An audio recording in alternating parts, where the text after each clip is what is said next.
ఓం నమో వెంకటేశాయ. గురుర్బ్రహ్మా గురుర్విష్ణుః గురుర్దేవో మహేశ్వరః గురుస్సాక్షాత్ పరం బ్రహ్మ తస్మై శ్రీ గురవే నమః. కన్యాశ్రవణ సంజాతం శేషాచల నివాసినం సర్వేషాం ప్రథమాచార్యం శ్రీనివాసం అహం భజే. అస్మద్గురుభ్యో నమః. శ్రీమతే రామానుజాయ నమః. జ్ఞానానందమయం దేవం నిర్మలస్ఫటికాకృతిం ఆధారం సర్వవిద్యానాం హయగ్రీవముపాస్మహే. మనోజవం మారుతతుల్యవేగం జితేంద్రియం బుద్ధిమతాం వరిష్టం వాతాత్మజం వానరయూధముఖ్యం శ్రీరామదూతం శిరసా నమామి. సమస్తపరివారాయ సర్వదివ్యమంగళవిగ్రహాయ శ్రీమతే నారాయణాయ నమః. అఖిలాండకోటి బ్రహ్మాండ నాయకుడు జగత్ కళ్యాణ చక్రవర్తి శ్రీ శ్రీనివాస స్వామి వారి యొక్క దివ్య శ్రీచరణ సన్నిధిలో భక్తులందరూ కూడా విశేషంగా శ్రీమన్నారాయణుని శుభ వైకుంఠ ఏకాదశి మహాపర్వదిన సందర్భముగా శ్రీవారిని సేవిస్తూ భజిస్తూ గానం చేస్తూ భగవన్నామాన్ని సంకీర్తన చేస్తూ భగవద్వైభవంతో రమణీయంగా కమనీయంగా ఉన్నటువంటి శ్రీవారి యొక్క శ్రీచరణ సన్నిధిలో ప్రతినిత్యము కూడా అనేక రకమైనటువంటి భగవద్వైభవంలో విశేషాలతో పాటుగా అష్టాదశ మహాపురాణంలోని నారదీయ మహాపురాణంలోని విశేషాలని శ్రీనివాసుని యొక్క అనుగ్రహం చేత ప్రతినిత్యము కూడా మనం శ్రవణం చేస్తూ ఉన్నాం. భక్తులందరూ ఒక్కసారి ఏడుకొండలవాడ వెంకటరమణ గోవింద గోవింద. మహాపర్వదినం ముక్కోటి ఏకాదశి వైకుంఠ ఏకాదశి మహాపర్వదినం. స్వామి పుష్కరణీ స్నానం సద్గురో పాదసేవనం ఏకాదశి వ్రతం చాపి త్రయం అత్యంత దుర్లభం అని చెప్పి వేం కటయతీతి వేంకట సర్వపాపాని వేం ప్రాహు కటస్తద్దాహ ఉచ్యతే. సమస్తమైనటువంటి పాపములన్నీ కూడా నిర్మూలించే పవిత్రమైనటువంటి క్షేత్రం మన శ్రీనివాస స్వామి వారి యొక్క దివ్యక్షేత్రం.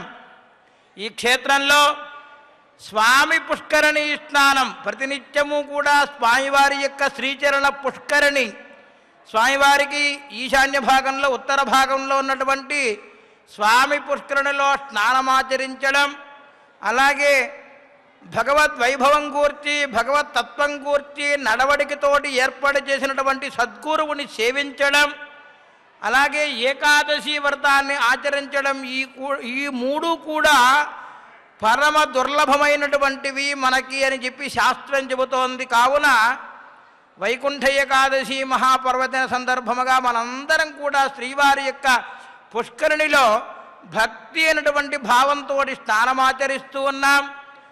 భగవద్వైభవను గూర్చి తెలిపే గురువుగారిని ఆశ్రయిస్తూ ఉన్నాం. శ్రీనివాసుడే సద్గురువు కాబట్టి. అలాగే ఏకాదశి వ్రతాన్ని కూడా ఈరోజు మనం వైభవంగా స్వామివారి యొక్క పురాణమైనటువంటి శ్రవణం ద్వారా మనం ఆ ఫలితాన్ని పొందుతూ ఉన్నాం. ఇది మానవ జన్మ ఉత్కృష్టమైనటువంటి జన్మ. కావున స్వస్తి శ్రీ చాంద్రమాన శ్రీ శోభకుర్నామ సంవత్సరం దక్షిణాయనం శరదృతువు హేమంత ఋతువు మార్గశిర మాసం శుక్లపక్షం ఏకాదశి మహాపర్వదినం స్థిరవాసరం అనగా శనివారము మన అపభరణి నక్షత్రంతో ఈరోజు స్వామివారు ఆ తొండరపడి ఆళ్వారు సాయించినటువంటి తిరుప్పల్లి ఎయిచ్చి అయినటువంటి దివ్యమైనటువంటి దివ్య ప్రబంధ పాసురములతోటి శ్రీవారు మేల్కొని తదుపరి అమ్మవారైనటువంటి గోదాదేవి సాయించినటువంటి తిరుప్పావై అనబడే 30 పాసురముల యొక్క వైభవను గూర్చి తెలుసుకొని భక్తులందరికీ కూడా వైకుంఠ ద్వార దర్శనాన్ని ప్రసాదిస్తూ ఉన్నాడు శ్రీమన్నారాయణుడు ముక్కోటి ఏకాదశి మహాపర్వదిన సందర్భముగా. భక్తులందరూ కూడా ఉత్తర ద్వారము గుండా శ్రీనివాసుని సేవించి ఆ శ్రీనివాసుని యొక్క వైభవం గూర్చి మనం శ్రవణం చేస్తూ వర్ణిస్తూ, అలాగే మనకి స్వామివారి యొక్క రథోత్సవం కూడా, స్వర్ణ రథోత్సవం కూడా ఈనాడు వైభవంగా జరిపించుకుంటారు స్వామివారు. మనం సేవించే భాగ్యం కూడా కలుగుతుంది మనకి. రథస్థం కేశవం దృష్ట్వా పునర్జన్మన విద్యతే అని. అలాగే రథంలో ఆరోహించినటువంటి శ్రీమన్నారాయణుడు కూడా మనం సేవించుకోబోతున్నాం. ఈనాడు మరొక విశేషం ఏమిటయ్యా అంటే గీతా జయంతి.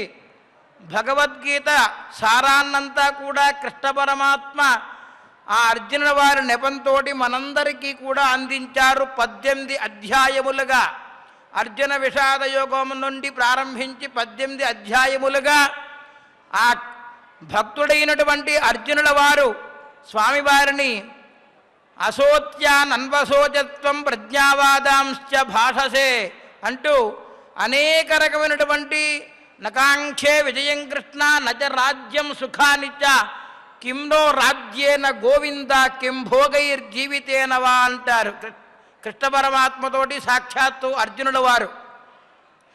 నా యొక్క తండ్రి, తాతలు, ముత్తాతలు, బంధువులు, బంధుజనం అంతా కూడా ఇక్కడే ఉండగా వారందరినీ కూడా సంహరించి నేను వారి నెత్తుడు కూడా తినమంటావయ్యా కృష్ణ, ఇది నీకేమైనా సాధ్యమా అని చెప్పి యుద్ధరంగం మధ్యంలోకి వచ్చి యుద్ధం చేయడానికి కృత నిశ్చయుడై వచ్చి ధనుర్బాణములు ధరించి సాక్షాత్తు శ్రీమన్నారాయణుడే ఆ కృష్ణ పరమాత్మకే సారథిగా ఉంటే యుద్ధరంగంలోకి వచ్చి అక్కడ భీతిల్లి ఈ ప్రకారంగా పడుగుతున్నటువంటి అతని యొక్క వాక్యములన్నీ కూడా విన్నాడు పరమాత్మ. అర్జున విషాద యోగము అని దానికి మొట్టమొదటి అధ్యాయంగా మనకి భగవద్గీతలో చెబుతున్నారు. అన్ని విషయములన్నీ కూడా విన్నాడు. విన్న తర్వాత ఏమిటయ్యా నువ్వు సంహరించేది ఏమిటి? వారందరూ కూడా ఎప్పుడో పరంపదించారు నా చేత, నిమిత్త మాత్రం ఖలు సవ్యసాచన్, నువ్వు నిమిత్త మాత్రుడు మాత్రమే. చిరిగినటువంటి వస్త్రాన్ని వదిలిపెట్టి వేరే వస్త్రం ఎలాగైతే మనం ధరిస్తామో అలాగే ఆత్మ అనేటువంటిది ఎప్పుడో కూడా వెళ్ళిపోతూ ఉంటుంది, శరీరం పడిపోతుంది. జాతస్య మరణం ధ్రువం పునరభిజరణం పునరభిజనని జఠరే జనం చెయ్యనం అన్నట్లుగా ఎల్లప్పుడూ కూడా కాలచక్రం తిరుగుతూనే ఉంటుంది. అధర్మపరులైనటువంటి వారందరినీ కూడా శిక్షించి రక్షించేటువంటి సత్పురుషులందరినీ కూడా రక్షించే బాధ్యత నాది అని చెప్పి కృష్ణ పరమాత్మ పరిత్రాణాయ సాధూనాం వినాశాయ చ దుష్కృతాం ధర్మ సంస్థాపనార్థాయ సంభవామి యుగే యుగే అంటూ ద్వాపర యుగంలో సంపూర్ణ అవతారంగా ధర్మ రక్షణ కోసం ఆ పరమాత్మ ఆవిర్భవించి మన కలియుగంలో మన భాగ్య విశేషము చేత ఈనాడు కలో వెంకటనాయక వెంకట ప్రభువుగా ఆవిర్భవించి అర్చామూర్తిగా ఉండి భక్తుల యొక్క మనోభీష్టములన్నీ నెరవేరుస్తున్నటువంటి శ్రీచరణ సన్నిధిలో మనం అష్టాదశ మహాపురాణంలోని నారదీయ మహాపురాణంలోని విశేషాలను యథామతి తెలుసుకుంటూ ఉన్నాం. ఎందుకయ్యా అంటే 25,000 శ్లోకములు, సుమారు 209 అధ్యాయములు కలిగినటువంటి ఈ నారదీయ మహాపురాణం చాలా విస్తారంగా చెప్పబడి ఉన్నది, పూర్వార్ధము ఉత్తరార్ధంగా. అటువంటి వాటిలో కొన్నిటిని మాత్రం మనం యథామతి తెలుసుకోవడం కోసం శ్రవణం చేస్తూ ఉన్నాం శ్రీనివాసుని దయ వలన. నారాయణం నమస్కృత్య నరం చైవ నరోత్తమం దేవీం సరస్వతీం వ్యాసం తతో జయముదీరయేత్. వ్యాసం వసిష్ఠనప్తారం శక్తే పౌత్రమకల్మషం పరాశరాత్మజం వందే సుఖతాతం తపోనిధిం. తపోనిధి అయినటువంటి వేదవ్యాసుల వారికి నమస్కరిస్తూ నతోస్మి నారాయణమాదిదేవం జగన్నివాసం జగదేకబంధం చక్రాబ్జశార్ంగాశిధరం మహాంతం స్మృతార్తి విఘ్నం శరణం ప్రపద్యే. చక్రాబ్జశార్ంగాశిధరం మహాంతం స్మృతార్తి నిఘ్నం శరణం ప్రపద్యే. సమస్తమైనటువంటి వేదములన్నిటినీ కూడా సారంగా అందించినటువంటి పరమాత్మ అయినటువంటి శ్రీ వేదవ్యాసుల వారు మనకి ఈ నారదీయ మహాపురాణంలో రమణీయంగా సాగుతున్నటువంటి వృత్తాంతంలోని కొన్ని విశేషాలను తెలుసుకుంటూ ఉన్నాం మనం. ఆ శకర చక్రవర్తి కుమారుడైనటువంటి అసమంజసుడైనటువంటి అతనికి అంశుమంతుడు అనేటువంటి ఒక కుమారుడు కలిగాడు. ఆ అంశుమంతుడు సకల శాస్త్రములన్నీ కూడా చక్కగా అధ్యయనం చేశాడు.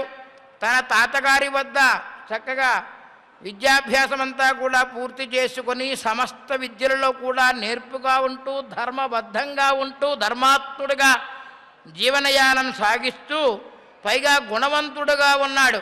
సకల గుణములన్నీ కూడా ఆయనలోనే పొందుపరుచుకున్నటువంటి ఆ యొక్క అంశుమంతుడు తన తాతగారి వద్దకు వెళ్ళి నమస్కారం చేసి ప్రణమిల్లి చెడు నడత కలిగినటువంటి ఈ సగర చక్రవర్తులలో మిగిలిన వారందరూ కూడా వారి యొక్క పుత్రులందరూ కూడా చెడ్డ పనులన్నీ కూడా చేసుకుంటూ లోకాలందరికీ కూడా ఉపద్రవంగా తయారయ్యారు. వారందరూ కూడా అందరినీ కూడా హింసిస్తూ ఉన్నారు. మిగిలిన వారు హింసించడంతో పాటుగా వారు చేస్తున్నటువంటి ఒక కృత్యం ఏమిటయ్యా అంటే బ్రాహ్మణోత్తములు విధిగా వారు చేయవలసినటువంటి స్వధర్మానుష్ఠానం చేస్తూ ఉంటే వారు చేస్తున్నటువంటి యజ్ఞక్రియములన్నీ కూడా యజ్ఞయాగాదులన్నీ కూడా నిర్వర్తిస్తూ ఉంటే ఆ యజ్ఞంలో సమర్పించే హవిస్సుని దేవతలకు చెందుతాయి. యజ్ఞం ద్వారా మనం భగవంతుణ్ణి సేవిస్తే దానిలో సమర్పించే ద్రవ్యములన్నీ కూడా అగ్ని ద్వారా భగవంతుడైనటువంటి పరంధాముడికి ఆయా మంత్రపూతంగా మనం హవిస్సును సమర్పణ చేస్తే అది భగవంతుడికి చెందుతుంది. అటువంటి హవిస్సుని మాకే ఇవ్వాలి అంటూ వారందరూ కూడా పట్టుపట్టి వారి కొన్నటువంటి పరాక్రమం చేత దేవతల సైతం అందరినీ కూడా హింసిస్తూ ఉన్నారు ఆ యొక్క శకర చక్రవర్తి కుమారులు. ఈ ప్రకారంగా వారి యొక్క జీవనయానం సాగుతూ ఉన్నది. ఇంకా ఏం చేస్తున్నారయ్యా వారంటే స్వర్గదాహృత్య సతతం రంభాద్యా దేవయోషితః భజంతి సాగరాస్తావై కచగ్రహ బలాత్కృతాః పారిజాతాది వృక్షాణాం పుష్పాన్యాహృత్యతే బలాః భూషయంతి స్వదేహాని మద్యపానపరాయణాః సాధువృత్తి సమాజగ్రహౌ సదాచారననాశయన్ మిత్రైశ్చ యోద్ధుమారబ్ధా బలినోత్సవ పాపినః. చూడండి, ఎప్పుడైతే అహంకారంతో వారి యొక్క శరీరం అంతా కూడా నిండిపోయి ఉందో, మమకారాన్ని వదిలిపెట్టేశారో, వారు వదిలిపెట్టకుండా సమస్తమైనటువంటి విఘ్నములన్నీ కూడా కలగజేస్తూ సాక్షాత్తు భగవంతునికి సమర్పిస్తున్నటువంటి యజ్ఞయాగాదులలో ఉన్నటువంటి హవిస్సును సైతం మాకే చెందాలన్నటువంటి దుర్బుద్ధితోటి ఉన్నటువంటి వారు చేస్తున్నటువంటి అకృత్యముల గురించి చెబుతూ ఉన్నారు. స్వర్గం నుండి రంభాది దేవతా అప్సరసలందరినీ కూడా స్త్రీలందరినీ కూడా బలవంతంగా తీసుకువస్తూ ఉన్నారట. వారందరినీ కూడా ఇబ్బంది పెడుతూ ఉన్నారు. మద్యపాన చిత్తులయ్యి ఉన్నారు. మద్యాన్ని సేవించి వారందరూ కూడా అహంకారంతో కలిగినటువంటి మనస్సుగా ఉన్నారు. అదే ప్రకారంగా దేవలోకంలో ఉన్నటువంటి పారిజాతాది వృక్షములను సైతం పెకలించుకుని తీసుకుని వచ్చి వాటి పుష్పములతోటి వారి యొక్క దేహానికంతా కూడా అలంకారం చేసుకుంటూ వికృతమైనటువంటి చేష్టలన్నీ కూడా చేస్తూ నడవడిక సరిగా లేకుండా ఉంది. చూడండి, ఆ అంశుమంతుడు ఎంత గొప్పవాడో, మిగిలినటువంటి సకల చక్రవర్తుల కుమారులందరూ కూడా దుర్వృత్తిగా ఉండి వారు చేయవలసినటువంటి రాజనీతి ధర్మములన్నీ కూడా వదిలిపెట్టి అహంకారం అన్నటువంటి వాటి చేత మనస్సును కప్పివేసుకొని దేహంలో ఉన్నటువంటి సమస్తమైనటువంటి పరాక్రమం చేత రంభాది అప్సరోగణములను దేవతలను సైతం హింసిస్తూ దేవతా వృక్షములలో ప్రధానమైనటువంటి పారిజాతాది వృక్షములను సైతం పెకలించుకొని తీసుకుని వచ్చి వాటిని వారి యొక్క శరీరంపై వేసుకొని దేహంపై అలంకరించుకుంటూ ఆనందంగా ఉన్నారు. ఈ ప్రకారంగా సదాచారం అంతా కూడా వదిలిపెట్టేశారు. ఎప్పటికయ్యా అంటే ఆచార ప్రభువో ధర్మ ధర్మస్య ప్రభురచ్యుత అని. పరమాత్మ ఎక్కడయ్యా ఉంటాడంటే ఎవరైతే సదాచార సంపన్నంగా ఉంటూ వారు చేయవలసినటువంటి స్వీయ అనుష్ఠానములను ఎవరైతే నెరవేరుస్తారో వారి దగ్గర పరమాత్మ తానే వచ్చి ఉంటాడు. అదే ఆచారములన్నీ కూడా వదిలిపెట్టి వారి వారి వర్ణాశ్రమ ప్రకారంగా చేయవలసినటువంటి విధులన్నీ కూడా వదిలిపెట్టిన చోటకి పరమాత్మ దగ్గర ఉండడు కదా. ఈ ప్రకారంగా వారు అత్యంత పాపాత్ములుగా తయారవుతూ ఉన్నారట. ఏతదృష్ట్వాది దుఃఖార్తా దేవా ఇంద్రపురోగమాశ విచారం పరమం చక్రుః ఏతేషాం నాశహేతవే నిశ్చిత్య విబుధాః సర్వే పాతాళాంతరగోచరం కపిలం దేవదేవేశం యయుః ప్రచ్ఛన్నరూపిణః ధ్యాయంతమాత్మనాత్మానం పరానందైక విగ్రహం ప్రణమ్య దండవద్భూమౌ తుష్టువుః త్రిదశాస్తతః. మహాబల సంపన్నులుగా ఉన్నటువంటి అత్యంత పాపాత్ములుగా ఉన్నటువంటి వీరందరూ కూడా మిత్రులందరూ కూడా కలిసి వారి యొక్క సైన్యం అంతా కూడా కలిసి యుద్ధభూమికి వెళ్ళి శత్రురాజులందరినీ కూడా హింసిస్తూ అనేక రకమైనటువంటి క్రూర కర్మలన్నీ కూడా చేస్తూ ఉన్నారట. దేవతలను సైతం ఇబ్బంది పెడుతూ ఉన్నారు. చూడండి, దేవతా గణంలో ఉన్నటువంటి వారందరినీ ఇబ్బంది పెడుతున్నారు. దేవతల ఇంద్రాది దేవతల ఇంద్ర అగ్ని యమనుడు వరుణవాయు కుబేర ఈశానాది దిక్పాలకులను సైతం ఇబ్బంది పెడుతూ వారు వారు చేస్తున్నటువంటి కర్మలన్నిటినీ కూడా ఆ ఇంద్రలోకంలో ఉన్నటువంటి యజ్ఞం చేస్తున్నటువంటి వారందరినీ కూడా ఇబ్బంది పెడుతున్నారు. అలాగే తాను రాజ్యంలో ఉన్నటువంటి వారి అందరినీ కూడా ఇబ్బంది పెడుతూ ఉన్నారు. ఇదంతా కూడా చూశారు, ఇంద్రాది దేవతలందరూ కూడా చూశారు. ఏమిటి ఇలా దౌర్జన్యంగా ఉన్నారు వీరు అని చెప్పి మిగిలిన దుఃఖం వచ్చింది వారికి. వారి యొక్క పరాక్రమం సరిపోవడం లేదు. అసుర ప్రవృత్తి చేత ప్రవర్తిస్తున్నటువంటి ఆ సగర చక్రవర్తి మిగిలినటువంటి కుమారులందరూ కూడా ఈ ప్రకారంగా ఉంటే దేవతలు సైతం వారిని ఏమీ చేయలేక దుఃఖంతో నిండినటువంటి మనస్సు గల వారై వారందరూ కూడా ఎలాగ ఈ యొక్క ఆర్తిని పోగొట్టేవాడు ఎవడు అని చెప్పి ఆలోచించి చివరికి ఒక నిర్ణయానికి వచ్చి దేవతలందరూ కూడా పాతాళలోకం దగ్గరికి వెళ్ళారట. పాతాళలోకంలోకి వెళ్ళి అక్కడ మహానుభావుడైనటువంటి కపిల మహర్షి వారు తపస్సు చేసుకుంటూ ఉన్నారు. అక్కడ తపస్సు చేసుకుంటూ అక్కడికి వెళ్ళారు, రహస్యంగా వెళ్ళారు. వెళ్ళి ఆ కపిల మహర్షికి సాష్టాంగ ప్రణిపాతం చేస్తూ ఉన్నారు. అదే సమయంలో కపిల మహర్షి చక్కగా ధ్యానం చేస్తూ ఉన్నారు, పరమాత్మని మనస్సులో ధ్యానం చేస్తూ. అప్పుడు ఈ దేవతలందరూ కూడా ఇంద్రాది దేవతలందరూ కూడా కపిల మహర్షి వారి వద్దకు వెళ్ళి సాష్టాంగ ప్రణిపాతం చేసి నమస్కరించి చేతులు జోడించి ప్రార్థన చేస్తున్నారట. నమస్తే యోగినే తుభ్యం సాంఖ్యయోగ రతాయ చ నమస్తే యోగినే తుభ్యం సాంఖ్యయోగ రతాయ చ నరరూప ప్రతిచ్ఛన్న విష్ణవే జిష్ణవే నమః నమః పరేశ భక్తాయ లోకానుగ్రహ హేతవే సంసారారణ్యదావాగ్నే ధర్మపాలన సేతవే మహతే వీతరాగాయ తుభ్యం దేవ నమో నమః సాగరైః పీడితానస్మాన్ త్రాయస్వ శరణాగతాన్. ఇంద్రాది దేవతలందరూ కూడా సాష్టాంగ ప్రణిపాతం చేసి కపిల మహర్షి వారిని ఈ ప్రకారంగా స్తోత్రం చేస్తున్నారు. స్వామి, సాంఖ్యయోగమైనటువంటి యోగం ద్వారా ప్రీతి చెందుతావు నీవు అంటే ఆయన చక్కగా యోగంలో ఉండి పరమాత్మని తదేక దృష్టితోటి మనసా వాచా కర్మణ లోకక్షేమం కోసం ధ్యానం చేస్తున్నటువంటి కపిల మహర్షి వారి వద్దకు వెళ్ళి ధ్యానంలో ఉన్నటువంటి ఓ పరమాత్మ నీకు నమస్కారం అయ్యా, సాక్షాత్తు ఆ స్వామివారు ఎలా ఉన్నారయ్యా అంటూ వర్ణిస్తున్నారు. శ్రీమన్నారాయణుడు ఏ ప్రకారంగా అయితే భక్తులందరినీ కూడా రక్షించడం కోసం సంసిద్ధమై ఉన్నాడో అలాగే నరరూపంలో ఉన్నటువంటి మహావిష్ణువుతో సమానమైనటువంటి ఓ కపిల మహర్షి నీకు నమస్కారం అయ్యా. పైగా నీవు భాగవతోత్తముడవు, పరమ భక్తుడవు, నిన్ను శరణాగతి చేస్తున్నాము. ధర్మ పాలన కోసం తమరు మా యొక్క విన్నపాన్ని మన్నించి మమ్మల్ని అనుగ్రహించండి ఓ మహానుభావ అంటూ ఆ కపిల మహర్షికి ప్రార్థన చేస్తున్నారు. అంటే తపస్సు చేస్తున్నటువంటి మహానుభావులు వశిష్ఠాది సమస్తమైనటువంటి మహర్షులందరూ కూడా, అలాగే కపిల మహర్షి వీరందరూ కూడా రాగద్వేషములను వదిలిపెడతారు. కాబట్టి వారు మహర్షి అయ్యారు.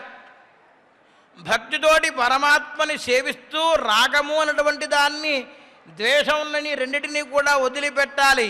వీతరాగ భయక్రోధ అంటారు భగవద్గీతలో సాక్షాత్తు పరమాత్మ, కృష్ణ పరమాత్మ. కాబట్టి ఈ రాగము ద్వేషము అంటే ఎవరి పట్ల అనురాగము ఉండకూడదు, ఎవరి పట్ల ద్వేషము ఉండకూడదు.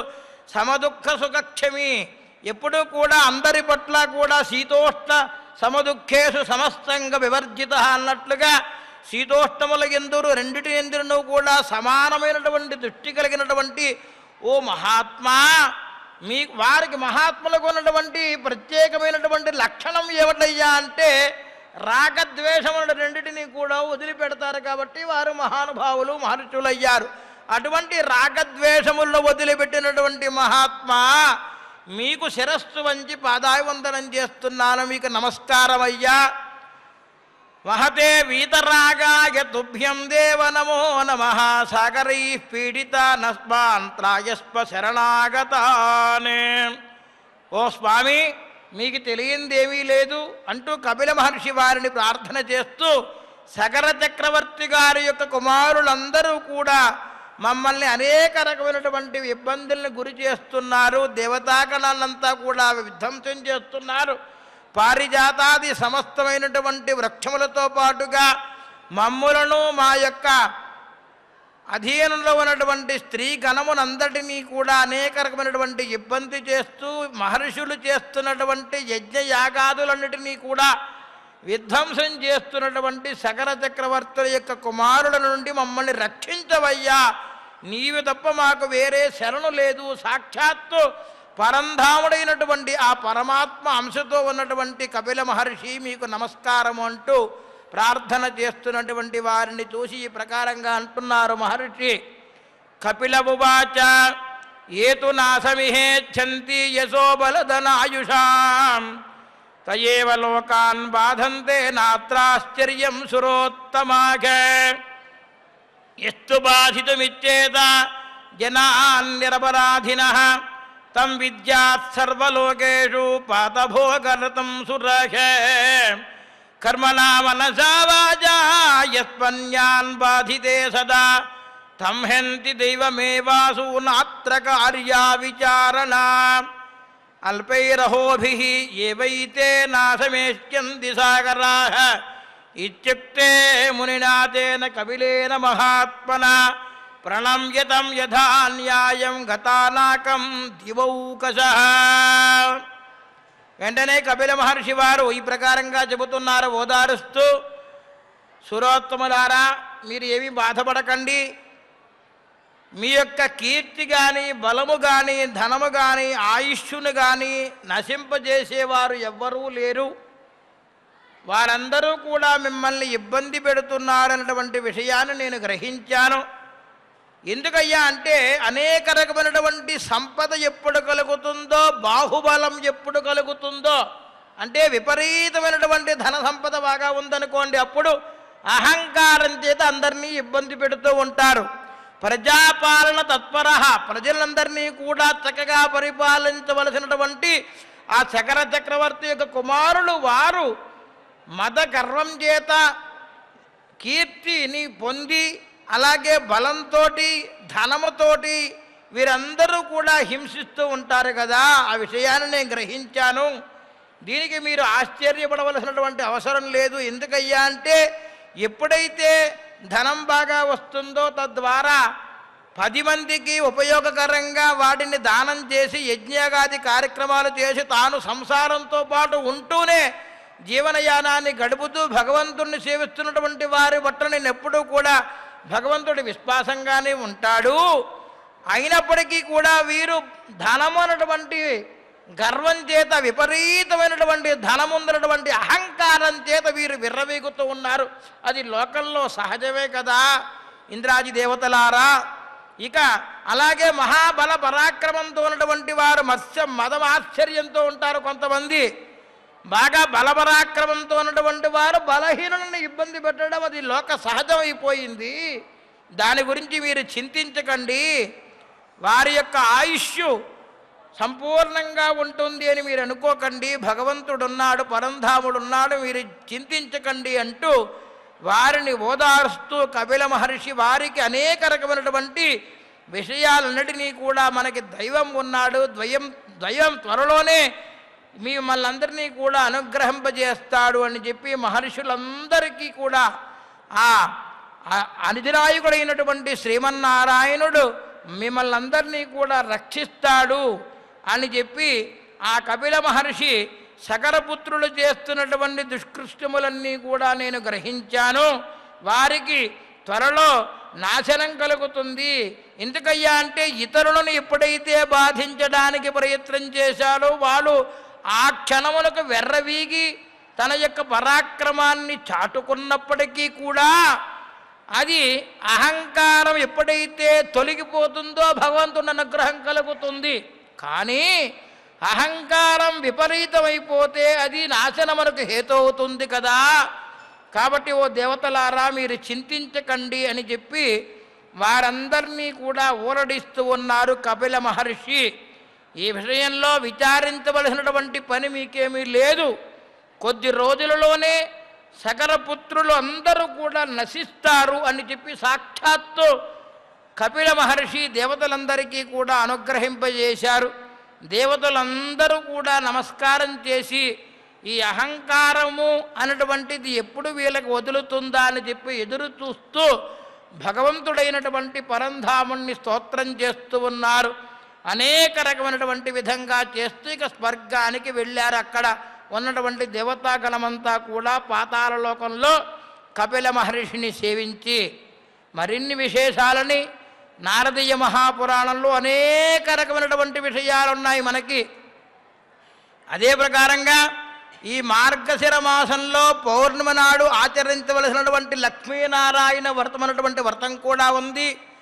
అనేక రకమైనటువంటి సర్గశ్చ ప్రతిసర్గశ్చ వంశో మన్వంతరాన్ని చ వంశానుచరితం చేతి పురాణం పంచలక్షణం అన్నట్లుగా పంచలక్షణములగినటువంటి పురాణములను మనకు అందించినటువంటి వేదవ్యాస మహర్షి వారు మరిన్ని విశేషాలను మనకి అందించాలని చెప్పి ఆ శ్రవణం చేసే భాగ్యం శ్రీనివాసుడు ప్రసాదించాలని మనం కూడా ఏ విధంగానూ పరమాత్మని పదే పదే పునఃపునః గోవింద గోవింద గోవింద అంటూ నమస్కరించి ఈ విషయాలన్నీ కూడా శ్రద్ధగా శ్రవణం చేసే అనుభవం మనకి కలిగింపజేయాలని శ్రీనివాసుని ప్రార్థన చేస్తూ శుభ వైకుంఠ ఏకాదశి మహాపర్వదినం మనమందరం కూడా ఈరోజు మధ్యాహ్నం సుమారు 12 గంటల ప్రాంతంలో శ్రీ వెంకటేశ్వర భక్తి ఛానల్ వారి ద్వారా ప్రసాదింపజేసే భగవద్గీత అనేటువంటి 18 అధ్యాయములు 18 అధ్యాయములు కలిగినటువంటి భగవద్గీతను ఎవరైతే శ్రవణం చేస్తారో పఠనం చేస్తారో అలాగే సాయంత్రం సాక్షాత్తు పరంధాముడైనటువంటి అనుగ్రహం చేత భీష్మాచార్యుల వారు ధర్మరాజు గారికి ప్రబోధించినటువంటి శ్రీ విష్ణు సహస్రనామ స్తోత్రాన్ని అంటే భగవంతుని యొక్క వైభవం గూర్చి భగవద్గాథలను గూర్చి భగవత్ స్తోత్రాన్ని ఎప్పుడైతే పరంధాముడికి తెలిసో తెలియకో మనం పఠనం చేస్తూ శ్రవణం చేస్తూ ఉంటామో తద్వారా లోకమంతా కూడా సుభిక్షంగా ఉంటుంది. అటువంటి శక్తిని ప్రసాదించాలని శ్రీనివాసుని ప్రార్థన చేస్తూ శ్రీవైకుంఠ విరక్తాయ స్వామి పుష్కరిణీ తటే రమయా రమమానాయ వెంకటేశాయ మంగళం త్రియకాంతాయ కళ్యాణనధయేన ధయేర్దినాం శ్రీవేంకట నివాసాయ శ్రీనివాసాయ మంగళం మంగళాశాసనపరైః మదాచార్య పురోగమైః సర్వైశ్చ పూర్వైరాచార్యైః సత్కృతాజాస్తమంగళం సర్వం శ్రీకృష్ణార్పణమస్తు.